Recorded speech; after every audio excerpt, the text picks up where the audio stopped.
तुम अगर इस वक्त टीवी के चैनल खोलो तो कोई इकोनॉमी इकोनॉमी में बहस ही नहीं हो रही। कोई भी चैनल, कोई भी चैनल खोल लो, कोई मंदिर, कोई मस्जिद, कोई लाउड स्पीकर, को तुम्हें लगेगा यार कंट्री में बड़ी यार खुशहाली चल रही, लगता है सबके घर में पैसा आ गया है। कोई डिस्कशन और हो ही नहीं रहा है। तो महाराष्ट्र में हनुमान यात्रा होने जा रही, तो यहाँ ये होने जा रहा है, मुसलमान वहां झंडा लेके भागे जा रहे हैं। मतलब तुम्हें लगा कि हो क्या रहा है यार देश में, और ये तो होना ही था। अब मस्जिद पे लाउड स्पीकर आज से लगे हैं, पता नहीं कब से लगे हुए हैं। और मुसलमान अगर ये कह रहा है कि मेरा भरोसा है अल्लाह में और पैगंबर में, तो कौन सा बुरा कह रहा है? कौन से हिंदू सारे जैन मंदिर में जाते हैं?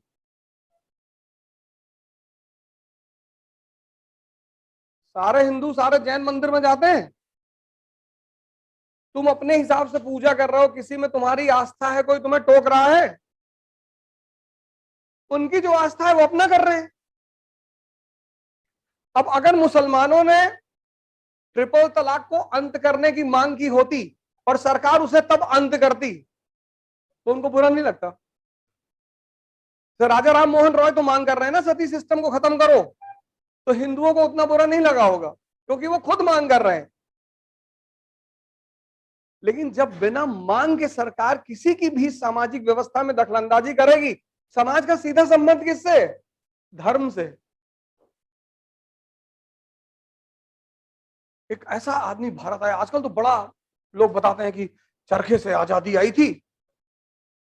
गांधी को समझना अपने आप में एक बहुत बड़ी बात है।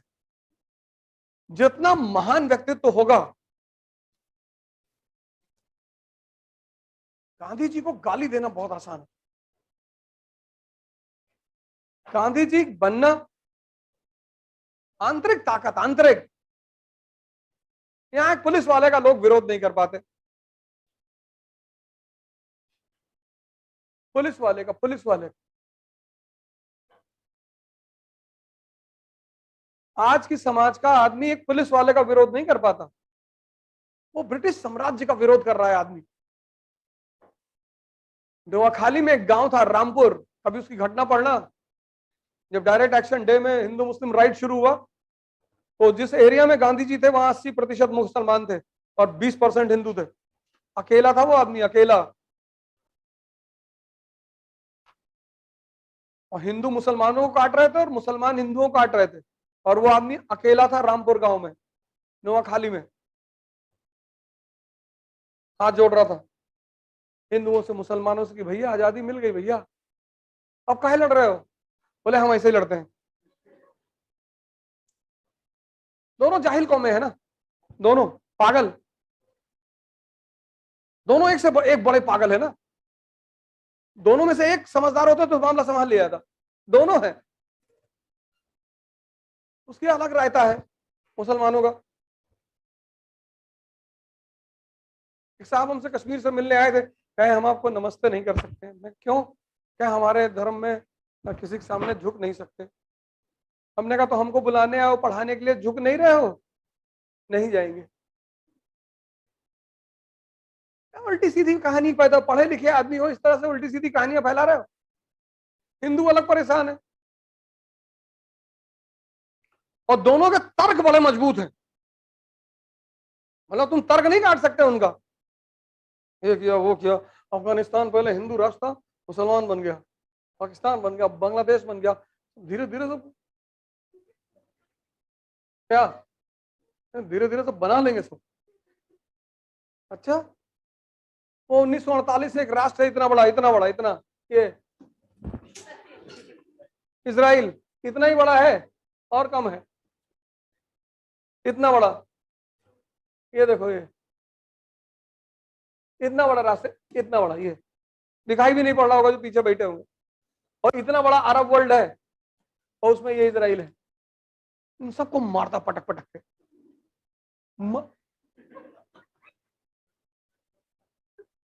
ताकत पैदा करनी है, ताकत। जनसंख्या नहीं बढ़ानी है, ताकत पैदा करनी, ताकत। जनसंख्या के आधार पे लोग राजा बने तो बकरी बन जाए, एक साथ 14 बच्चे पैदा होते 5-6। अभी मैंने अंबेडकर पे एक वीडियो बनाया था 14 अप्रैल को, देखा? हाँ, 4D, 4। पहला डी दलित। दुनिया में जितने भी लोग परेशान, दलित मतलब कोई विशेष जाति नहीं, और अंबेडकर किसी के पेटेंट नहीं है। ये जितने पैगंबर टाइप के लोग होते हैं किसी के पेटेंट वोटेंट नहीं होते हैं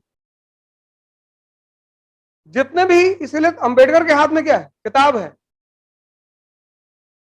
चेहरा देखो, क्लीन शेव्ड चेहरा, चमकता हुआ, मुंह थोड़ी रखा रहे हैं, कहा भी मैंने उस पर। उन्होंने बुद्धिज्म के किस वर्ग का प्रमोशन किया? नवयान का। नवयान, हीनयान, महायान, वज्रयान। अंबेडकर ने शुरू किया नवयान। नहीं देखा? पहला डी दलित, दूसरा डी डिग्निटी, अपने सम्मान के लिए जियो, तीसरा धम्म, रिलीजन उत्थान के लिए है। धर्म है, कोई जानवर इंद्रियों से ऊपर कभी नहीं उठ सकता। कभी कभी कुछ बड़े अति उत्साही लोग होते हैं, बड़ा बड़े कांड कर देते हैं। हमारे एक पूर्व क्रिकेटर हैं अरुण लाल, देखो पता है तुम लोगों एकदम पूरी सटीक जानकारी रखे हो। अरुण लाल जी हैं 66 साल के, शादी की उन्होंने कल।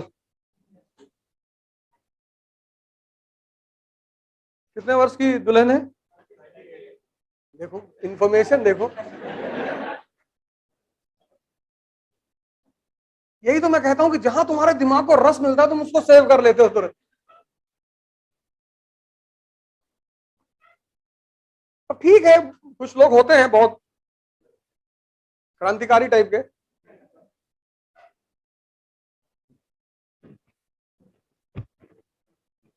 इसीलिए जानवर की जो योनि है वो निकृष्ट योनि मानी गई है, क्योंकि वहां उत्थान का कोई रास्ता नहीं।